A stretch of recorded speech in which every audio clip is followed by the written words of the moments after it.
නිවැරදි සහකරුවෙකු තෝරාගන්නේ කෙසේද? ජීවිතයේ අපි ගන්නා වැදගත්ම තීරණය තමයි අපේ සහකරුවා තෝරාගන්න එක. වැරදි කෙනෙක් තෝරාගත්තොත් මුළු ජීවිතේම අවුල් වෙන්න පුළුවන්.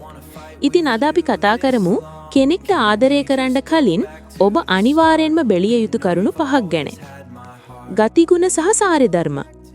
විස්තරය තමයි රූපයට වඩා වැදගත් වන්නේ පුද්ගලයාගේ අභ්‍යන්තරයයි. අවධානය යොමු කළ යුතු දේ තමයි අන් අයට විශේෂයෙන් සේවකයින්ට වැඩිහිටියන්ට සලකන ආකාරය.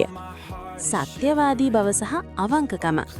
ඔහු හෝ ඇය අනුන්ට සලකන විදිහින් ඔවුන්ගේ සැබෑ ස්වරූපය පෙනෙනවා වන්දීමේ සහ තේරුම් ගැනීමේ හැකියාව.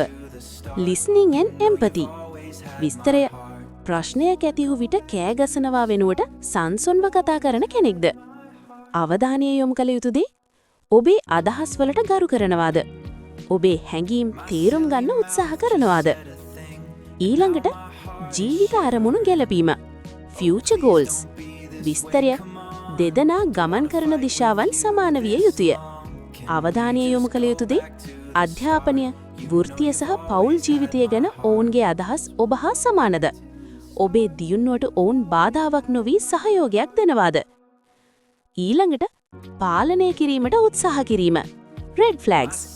විස්තරය ආදරේ නාමයෙන් ඔබව සිර කරනවාද?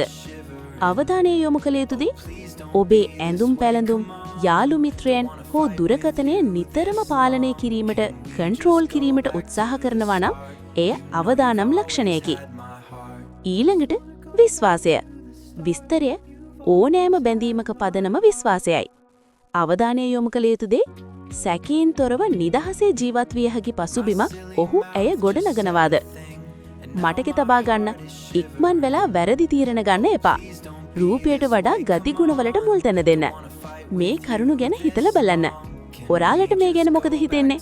පහලින් කමෙන්ට් කරන්න. වීඩියෝ එක වටිනවා නම් යාළුවන්ටත් ෂෙයා කරන්න.